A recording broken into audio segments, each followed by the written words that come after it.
What is going on, guys? How are you? Welcome back to the channel and to another video. Now, today I want to talk about something that I've covered in a very recent video, but it was under a very different format. Well, it was a review, so from that perspective, that review was focused on that specific product. You can find that video in the corner of the screen somewhere. It was a watch winder, and today we'll be taking a look at another watch winder. This is coming from a company called Mozsly that does the exact same thing, but this time around I want to look at it from a different angle. I want to frame the video in a different way, and I'll try to answer and clarify some of the questions around watch winders in general, and in parallel I'll reference this particular one along the way. Links down below next to that like button.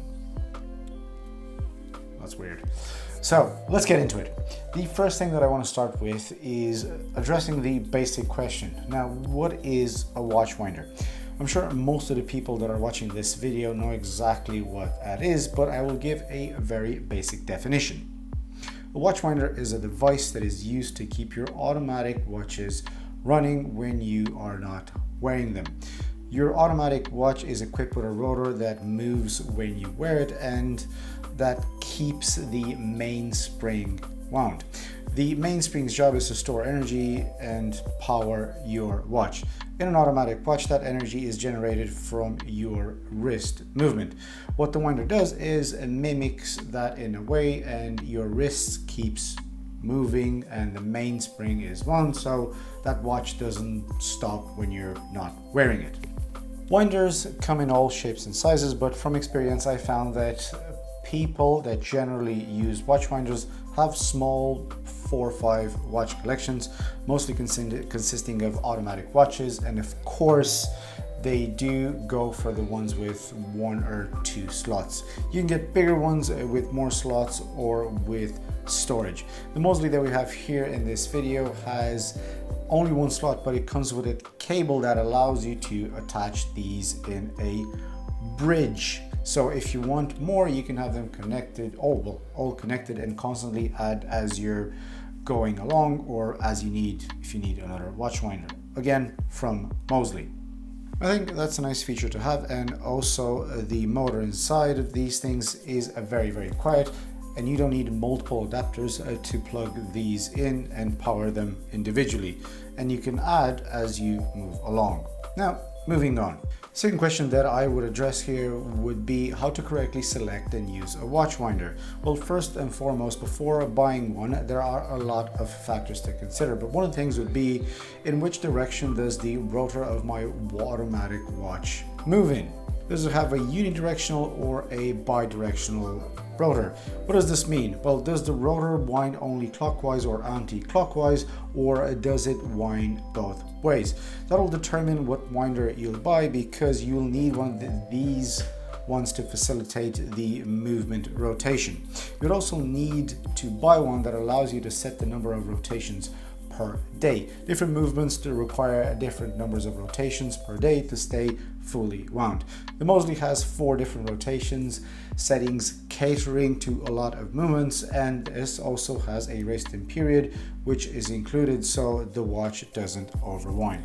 As a general rule for me, if I don't know how many rotations I need for my movement, but that information is usually available online, I just set it to the minimum number of rotations, which should be on the safe side, and this I think applies to most cases. The next question for me would be, do you really need a watch winder? Well, the short answer would be yes and no, and I'll try and kind of argue both.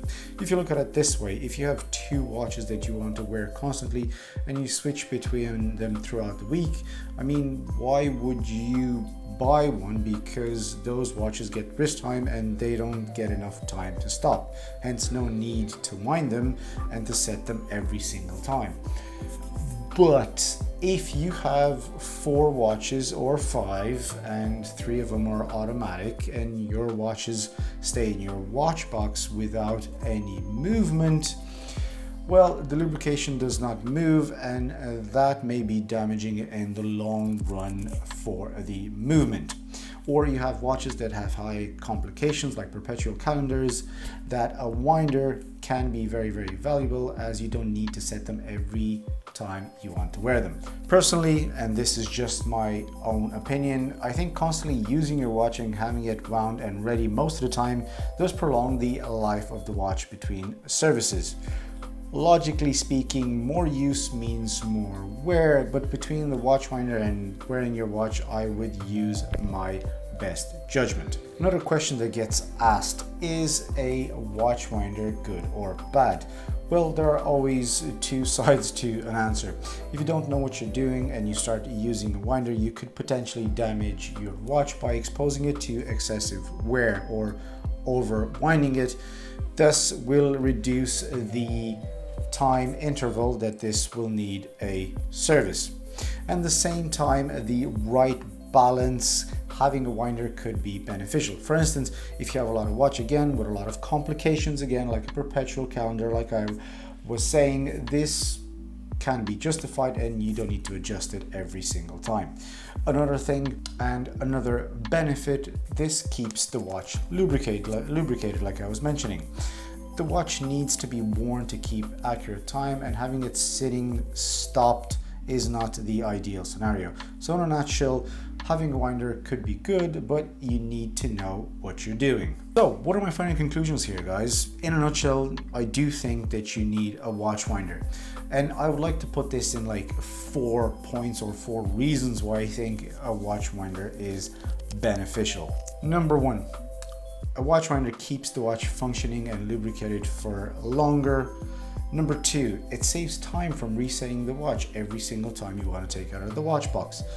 Number 3, winders do not place the same level of stress on the mechanism as manual watch winding does. And number 4, that's a cool factor. I think having your watch on a display in the winder while this is turning, I think it looks pretty damn awesome. Now guys, this was my video to summarize, well, to address some of the questions that some people may have around watch winders. I do hope you enjoyed it. Thank you very, very much for watching until the end. If you did, click a like, subscribe to the channel if you haven't so, and I will see you guys in the next video. Bye.